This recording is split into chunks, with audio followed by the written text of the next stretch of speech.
So,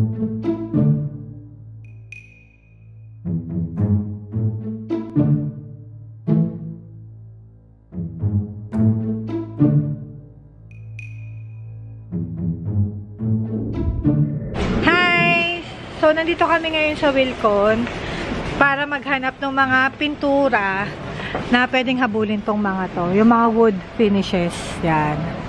Para sa aming hardy plank namin.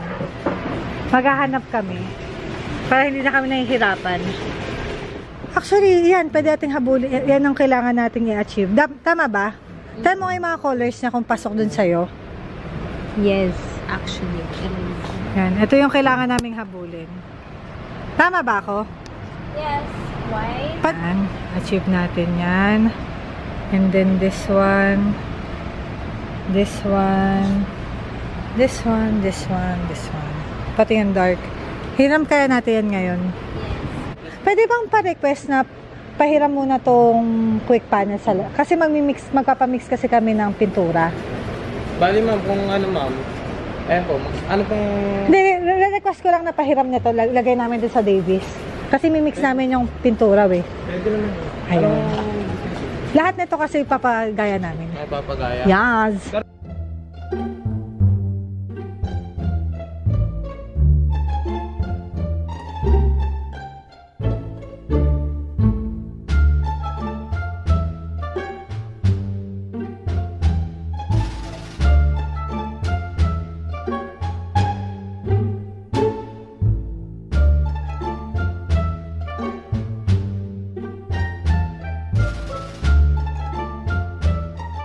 Ito nga pala ang aming brand.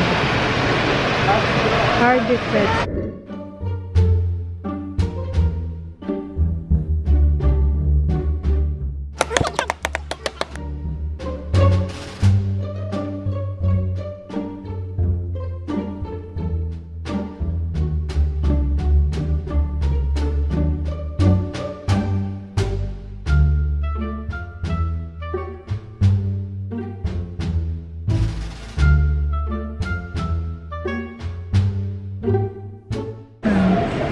Kinuha. Ayan. Ay, ang galing.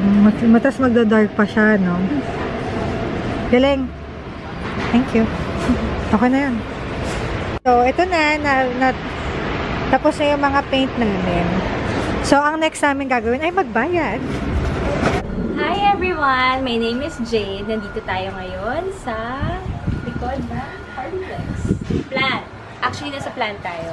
So, ngayon gagawin natin magpipaint tayo ng planks. So, kailangan natin ng brush. Kailangan natin ng hardy planks. Tapos later, we'll show you how to paint hardy planks para magkaroon tayo parang mukhang wood look. And we can use that for interior or usually exterior sa mga projects natin. Enjoy! Ako nga pala si Kuya magtuturo sa amin kung paano magpintura. Ano po yung full name nyo? Ay, Dondon. Si Kuya Dondon. Matakot. Who's scared? Uy, ingat. So, pwede na to, parang nail polish. Okay. So, pahid na. Pahid na.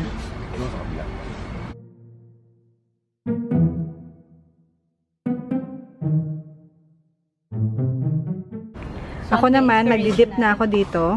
Nako, dinodengge na ako. Huwag matatakot daw. Mag-paint. Pinturahan natin. After nito, lalagyan namin siya ng darker. Tuturuan namin kayo kung paano gawin yun. Ito na may nagawa ni Jade. Picture. Oh, proud na proud po siya dyan. Ito kasi yung masterpiece ko. Yan. Ilalagay ko namin sa frame yan. Sa blank na Hardiplex, mag-paint tayo ng base coat natin. Ang gamit natin ay Davis.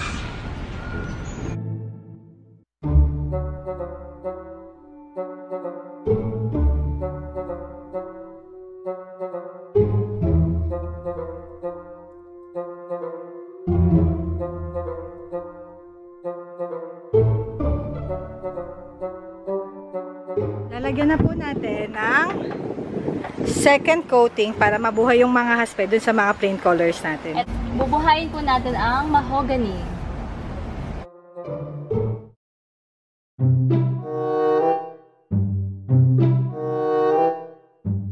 next naman natin ang lalagyan natin itong gray. Di ba usong-uso siya ngayon sa mga interiors? Pwede nyo rin naman siyang gawin na ito lang yung gamitin nyo. Buhay na kagad yung mga haspe. Especially pag wala sa araw.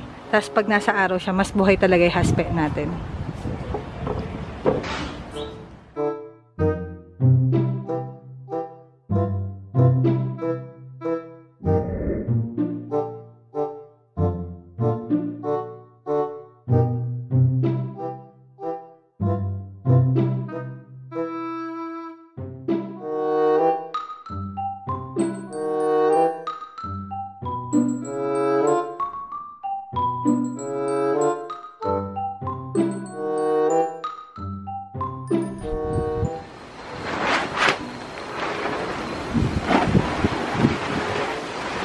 Ano pong ginagawa dyan, kuya?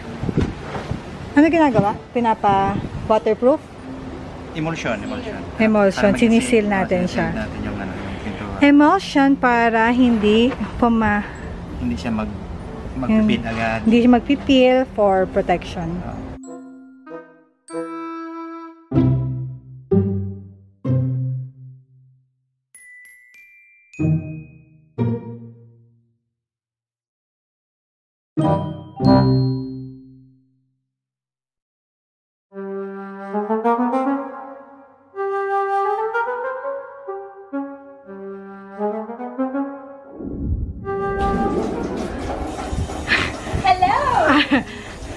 Tapos na po kami sa pagpipintura at kailangan na po namin umuwi. Sana ay nag-enjoy kayo sa aking tutorial and like and subscribe as always.